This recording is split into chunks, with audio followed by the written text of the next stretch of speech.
Pour l'instant, tout s'est passé parfaitement sur le Bitcoin lors de ce week-end. Comme vous le voyez, nous sommes ici en train d'avoir une certaine réaction acheteuse dès lors qu'on a fait une fausse cassure de ce triangle de compression. On a ici pour l'instant un chandelier japonais qui ravale totalement le chandelier japonais baissier que nous avons connu sur la journée d'hier. Donc ce sont de très bons signaux pour Papa Bitcoin. Et vous allez voir avec moi dans cette émission que Papa Bitcoin en a encore très largement sous le coude. On va analyser ensemble le Crypto Total 1 ainsi que le Crypto Total 3. Par la suite, on va analyser Ethereum ainsi que la Bitcoin dominance. Alors si le menu vous plaît et si vous avez envie de savoir ce qu'il pourrait se passer sur le Bitcoin lors de ces prochains temps, alors restez bien dans cette émission. Hello à toute la team Logique, ravi de vous retrouver dans cette nouvelle analyse du marché crypto-monnaie. On est aujourd'hui le lundi 14 mars 2022 et il est 16h22 à l'heure à laquelle je tourne cette vidéo. Alors comme vous l'avez vu, ce week-end s'est parfaitement bien passé. On est allé faire la petite fausse sortie baissière. Finalement aujourd'hui, dès lors qu'on est lundi, on est en train de totalement réintégrer, on est même en train de ravaler le chandelier japonais de la journée d'hier. On est sur une journée d'extrême volatilité. Les acheteurs et les vendeurs sont dans un combat sans merci, dans un combat sanglant pour la zone des 39 000, 39 500 $. Donc on va bien surveiller tout ça et c'est ce qu'on va voir ensemble dans cette émission. On est ici sur le Scalpex Index, un Crypto Fear and Greed dans la peur 23, donc c'est un très bon signal. Là encore, on reste très proche de cette extrême peur. Donc la majorité du marché crypto-monnaie pense qu'on va partir plus bas. La majorité du marché crypto-monnaie est encore totalement brusquée par rapport au mouvement baissier que nous avons connu ces dernières semaines, ces derniers mois. Et donc, généralement, vous le savez, le marché crypto-monnaie, c'est dans ces moments de peur, c'est dans le sang qu'il implémente un bottom et qu'il essaye de repartir à la hausse. Un social index sur Up, un market order flow en recherche d'achat cet après-midi. Je vous le dis, tout ce week-end ainsi qu'aujourd'hui, je suis derrière les graphiques et pour l'instant, la zone des 39 000, 39 500 $ est totalement défendue. Les acheteurs, les vendeurs, il y a un combat qui est juste sans merci et regardez le graphique le retranscrit. On est ici dans cette énorme accumulation. On voit qu'il y a des petites sorties baissières, sorties haussières, mais on continue d'accumuler. Et généralement, vous le savez, c'est un très bon signal. Ça nous montre qu'il va y avoir enfin une décision. Alors évidemment, ça peut être à la hausse comme à la baisse. On va évidemment s'assurer dans cette vidéo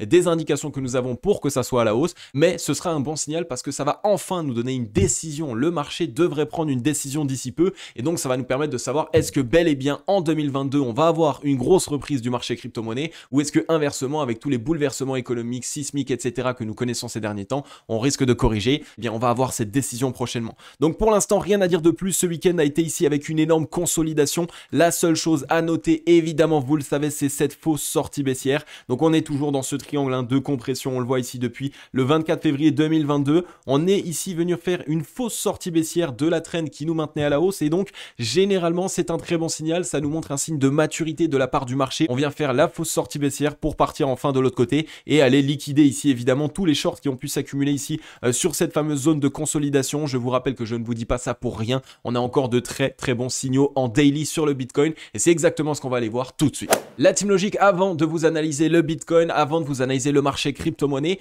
je vous rappelle que nous ne sommes pas que sur YouTube. N'hésitez pas à nous rejoindre sur Instagram, Cryptologique, exactement comme ça se dit. Le lien est en description. On est aussi évidemment sur Twitter, Cryptologique-du-bas. C'est dommage, je trouve qu'on est encore trop peu sur les autres réseaux sociaux que YouTube, donc n'hésitez pas à nous rejoindre. Je partage un maximum d'informations et surtout, je vous accompagne 24 heures sur 24 sur le marché crypto-monnaie. Je vous l'analyse et je vous décris évidemment les certains mouvements. Donc n'hésitez pas là aussi sur Twitter, le lien est en description. Et par la même occasion, rejoignez le groupe Telegram totalement gratuit. C'est vraiment là où je suis le plus présent. C'est vraiment là où vous allez pouvoir être totalement à mes côtés puisque je discute avec vous tous les jours. Je vous partage un maximum d'informations. Je vous partage mes propres prises de position. Je vous partage des signaux trading, etc.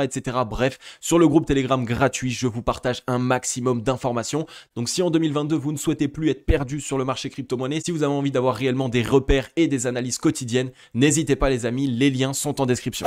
Juste avant de passer le Bitcoin ainsi que les graphiques, on va passer ensemble les liquidations sur le Bitcoin. Vous le savez, on a eu une fausse sortie baissière. Est-ce que cette fausse sortie baissière est allée liquider les longues? On voit qu'on est allé ici chercher 64 millions de dollars de position longue le 13 mars, donc sur la fausse sortie baissière de ce week-end. C'est plutôt un bon signal. On a eu ici du coup cette liquidation. On est quand même allé chercher une zone qui a permis de taper les longues. Donc cette fausse sortie a donc eu une utilité. Et ça, c'est un très bon signal. Ça peut nous montrer du coup que on a bien fait la fausse sortie, qu'on n'a pas voulu offrir évidemment une opportunité supplémentaire à toutes les personnes qui attendent que le Bitcoin corrige un petit peu plus pour en acheter. Et de cette manière, ça peut nous annoncer réellement un mouvement très important. Et comme on le voit là ces derniers temps, ce week-end, on n'est pas allé liquider les shorts du tout. Donc on ouvre cette semaine, on est lundi, le marché a l'air vraiment très excité, très agité. Donc on va aller voir maintenant ensemble sur le Bitcoin les réelles indications que nous avons. Ok la team logique, nous voilà enfin sur le Bitcoin en daily et comme vous le voyez, on a bel et bien mis en place ce qu'on avait vu ensemble dans l'émission dernière, c'était l'émission de samedi ou de vendredi me semble-t-il. Je vous la mets juste là, de toute façon si vous ne l'avez pas vue, elle est extrêmement intéressante. On voit qu'on est venu faire ici une fausse sortie de ce triangle de compression qui nous maintient à la hausse depuis le 22 janvier 2022 en daily, donc une unité de temps très importante. On voit qu'on a fait du coup cette fausse sortie sur la journée d'hier, on n'a pas ici laissé traîner de mèche et pour l'instant on est en train immédiatement d'avoir une réaction acheteuse. On voit qu'on est en train d'avoir un champ d'œil japonais qui ravale la journée d'hier. Et une ravalante haussière, surtout au contact ici d'une trend qui nous maintient à la hausse et donc une trend qu'il faut sauver de la part des acheteurs. Généralement, ça peut nous permettre d'avoir un rebond très important, comme je vous en avais parlé dans l'émission dernière, et revenir chercher ici les 44 500 $ ou à minima revenir chercher ici cette mèche des 42 746 $. Donc on surveille bien tout ça. On voit que des mèches de liquidation pour les longues, évidemment, il y en a eu. On est venu ici liquider les longues, on est venu ici liquider les longues, on est venu ici liquider les longues. On a fait cette fausse sortie, on est en train de totalement réintégrer. Donc ça peut être un totalement un bear trap et ici partir de l'autre côté, aller liquider les shorts. Attention maintenant, ça ne veut pas dire forcément qu'on va aller casser cette zone des 44 500, 45 000 $. Attention, on peut simplement venir décoller de ce niveau-là, revenir chercher cette zone. À la limite, on laisse traîner une petite mèche au-dessus des précédentes pour aller liquider les shorts évidemment, mais par la suite se faire réintégrer et revenir à nouveau tester cette traîne. Ça veut dire qu'actuellement, nous sommes dans ce triangle de compression. Le Bitcoin continue encore et encore d'accumuler. C'est un très bon signal, je vous l'ai déjà montré, on a vraiment la smart money qui accumule des positions acheteuses et non pas des positions vendeuses. Ça, c'est le MACD qui nous le donne. On voit qu'on est en train de mettre en place uniquement des divergences haussières, qu'on se rapproche de plus en plus de la zone de neutralité. On voit que les vendeurs n'arrivent pas réellement à nous rejeter très fortement de la zone de neutralité, mais quand les acheteurs se montrent, vraiment, on vient bien plus haut de la zone de neutralité. Donc les acheteurs sont là, on est vraiment ici en train de comprimer la volatilité, on est à l'aube ici de cross la zone de neutralité, on a un deuxième double creux ascendant qui est en train de s'initier. Donc vraiment, on pourrait avoir ici une journée très explosive. Et regardez ici dans le passé, regardez la journée du 28 février. C'était exactement la même chose. On a eu ici un champ d'œil japonais qui est venu au contact de la traîne, qui était baissier, assez important, exactement comme celui-ci. Et finalement, boum, dès lors qu'on a eu ici le contact à cette traîne, on a eu immédiatement une réaction acheteuse. Donc surveillez bien ça, sur cette journée, ça pourrait vraiment essayer de se montrer. On a un volume acheteur qui commence à être croissant, donc on a vraiment de très bons signaux. Si on regarde sur le RSI, pareil, divergence haussière ici sous les 52 RSI, double creux ascendant, deuxième double creux ascendant, donc là vraiment les 52 RSI, on pourrait enfin, j'ai envie de dire, essayer d'aller les taper, enfin essayer d'aller les casser, et ça permettrait ici un mouvement haussier assez important. Donc on surveille bien tout ça, on a de très bons signaux. Le ruban de Mile Mobile est ici au 41 159 $, donc le MA55. On a le MA89 qu'on pourrait aller chercher au 42 760, généralement c'est ce qui se passe. Ça permettrait en plus évidemment de liquider, et là à ce moment-là évidemment, il va falloir qu'on voit si on a une totale cassure, donc vraiment pleine de la part des acheteurs, ou est-ce qu'on commence à hésiter aux alentours de le MA89 comme on a pu le faire ici dans le passé, comme on a pu le faire ici dans le passé et comme on a pu le faire ici dans le passé. Donc surveillez bien tout ça les amis, on a vraiment ici des signaux de maturité de la part du Bitcoin et on pourrait avoir une très grosse réaction. Et en plus de ça, comme vous le voyez, on est en train de travailler ici un spike de volume profile, une zone qui a été extrêmement défendue et je vous en ai parlé sur ce week-end, c'est cette zone des 39 000 $ qui a été extrêmement défendue des acheteurs, des vendeurs. Vraiment ça a été un combat monstrueux ce week-end, ça m'en a donné mal à la tête, mais on voit que c'est juste en dessous ici évidemment d'un creux de volume profile. Donc ce n'est pas pour rien que les vendeurs essayent de le défendre, simplement parce que si on s'imbrique ici dans ce creux de volume profile, c'est un retour à minima aux 40 985 et on pourrait à la limite, j'ai envie de dire, commencer à s'essouffler ici aux 42 000, 44 000 $. Donc en gros, bref, sur la borne haute de ce triangle de compression. Donc, surveillez bien tout ça, on est venu faire cette fausse sortie baissière. Généralement, ça montre un gros signe de maturité. On a ici une ravalante haussière qui est en train de se mettre en place. Donc je peux vous le dire, si aujourd'hui on clôture daily en ravalante haussière, on a ici un très bon signal. Donc pour tous les membres de la Team Logique qui étaient au courant et qui n'ont pas paniqué ce week-end grâce à l'émission de samedi, n'hésitez pas à mettre un gros like et un gros commentaire. Faites-moi brûler les likes et les commentaires. Vous le voyez en ce moment, le Bitcoin est totalement chaud. Donc j'ai envie de vous revoir et on va aller voir maintenant ensemble le crypto total. On est ici sur le crypto total et comme vous le voyez pour l'instant, le crypto total qui inclut le Bitcoin, qui inclut Ethereum, qui inclut tous les altcoins, bref, qui inclut la capitalisation totale du marché crypto-monnaie. On est un petit peu dans cette même décision que le Bitcoin. On a ici cette ravalante haussière qui est en train de vouloir se mettre en place au contact de la traîne. On voit qu'on est venu faire ici une clôture directement sur ce niveau de support des 1664 milliards. On voit que c'était ici anciennement évidemment la ligne de coup du double bottom qui nous avait permis de revenir chercher une première fois les 2000 milliards. Si on regarde sur le RSI, divergence haussière, là pareil, divergence haussière. Là aussi sur le crypto total, on est en train de compresser, de comprimer la volatilité. On arrive non loin des 50, donc il y a vraiment ici de très bons signaux, divergence haussière sur divergence haussière. La smart money est en train d'accumuler dans ces triangles et vous le savez, lorsque la smart money accumule dans un triangle de compression en fin de correction, correction, généralement ça peut envoyer un mouvement très important. Si on regarde maintenant sur le MACD, pareil, regardez ici, première divergence haussière, deuxième divergence haussière, troisième divergence haussière, double creux ascendant dans un double creux ascendant sous la zone de neutralité. Les amis, j'ai envie de vous dire que là, la Smart Money est en train d'accumuler très fortement. Je vous parle ces derniers temps d'un mouvement très important qui pourrait avoir lieu simplement parce que, on le voit ces derniers temps, les monnaies, elles commencent à faire peur. Et donc, tous les grands milliardaires, toutes les personnes qui sont des investisseurs, évidemment, si les monnaies commencent à avoir une déflation, si leur monnaie commence à se casser la figure, leur but, c'est d'essayer de se ledger, de se protéger. Et quel est le meilleur moment et surtout, quel est le meilleur actif que le Bitcoin actuellement pour pouvoir essayer d'investir après une correction où tout le monde aurait pu se mettre d'accord. Surveillez bien tout ça, je vous l'aurais dit au moins, mais je pense qu'en 2022, on va avoir ici une très belle reprise de la part du marché crypto-monnaie. Donc là, ici, on pourrait avoir un très beau rebond, revenir au contact des 2000 milliards. Et à ce moment-là, les 2000 milliards, c'est vraiment la zone psychologique, la zone fatidique, au-dessus de laquelle il va falloir clôturer. Si on regarde maintenant rapidement sur le ruban, pareil, il est ici EMA 55 directement sur la borne haute. Donc attention, on pourrait revenir tester, légèrement se faire réintégrer et finalement trouver un rebond. Ça montrerait quoi? Ça montre simplement que le crypto total aurait peut-être une semaine de lag sur le Bitcoin, donc que le Bitcoin réaliserait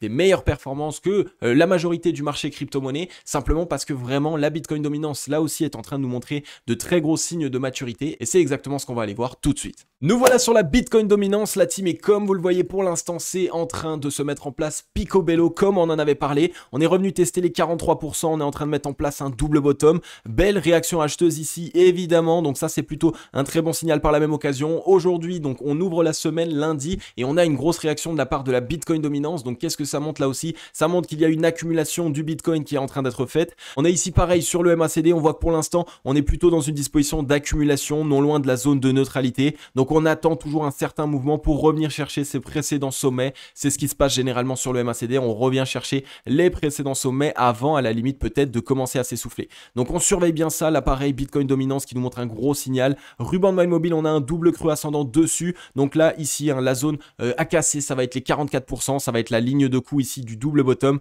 Dès lors qu'on aura cassé les 44%, à ce moment-là, on risque d'avoir une très très grosse reprise. Et je vous rappelle que évidemment, notre objectif est ici entre les 46,52 et les 47,49. C'est la borne haute du range dans lequel nous sommes ici depuis très longtemps sur le Bitcoin. Si on regarde sur le RSI, on voit que là pareil, on est non loin de la zone des 52 RSI. Attention tout de même, il va quand même falloir qu'on arrive ici à essayer de décoller et revenir chercher à minima les 70, parce que si on voit que prochainement on essaye de refaire une attaque, attention, les 52 RSI pourraient céder. On voit que c'est une zone qui a été bien travaillée dans le passé. Donc on surveille bien tout ça, on surveille surtout la clôture d'aujourd'hui. Si on continue d'avoir un chandelier japonais totalement plein de la part des acheteurs, si on clôture sur un chandelier japonais plein de la part des acheteurs, alors les amis, on aura vraiment une très très grosse reprise de la Bitcoin dominance. Ensuite, nous voilà ici sur le Crypto Total 3. Le Crypto Total 3, c'est le Crypto Total qui n'inclut pas la capitalisation ni du Bitcoin ni de Ethereum. Donc on parle vraiment que des altcoins à plus petite capitalisation, plus ou moins grande capitalisation. On est là aussi dans ce triangle de compression, donc c'est exactement la même chose. On voit qu'on est là même plus proche de la fin que du début par rapport au Bitcoin.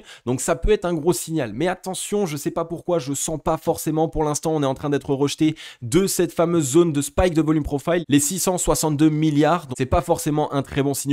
On pourrait faire ici une fausse cassure. On reviendrait chercher ici la mèche immédiatement et à ce moment-là seulement, pourquoi pas essayer de retrouver un certain rebond. Donc on surveille bien ça, ça nous montrerait que les altcoins dans un premier temps pourraient être plus faibles que le Bitcoin. Si on regarde maintenant sur le MACD, là pareil, il n'y a pas vraiment de décision, on est vraiment ici au contact de la zone de neutralité. Donc si aujourd'hui à la limite on vient casser la zone de neutralité, c'est un très bon signal. Peut-être qu'on va ici avoir cette certaine récupération haussière et revenir tester ici ce précédent top. Par contre, si on s'en fait rejeter, là attention, on pourrait faire cette jambe baissière supplémentaire pour là, d'accord, enfin transformer ça dans un gros double creux ascendant. Donc on surveille bien tout ça. Pour l'instant, on n'a pas forcément de très gros signaux sur les altcoins. C'est la raison pour laquelle aujourd'hui, à part Ethereum, je ne vais pas vous en passer. Vraiment les amis, ces prochains temps et tant qu'on n'a pas de réelle décision, il faut surveiller le Bitcoin.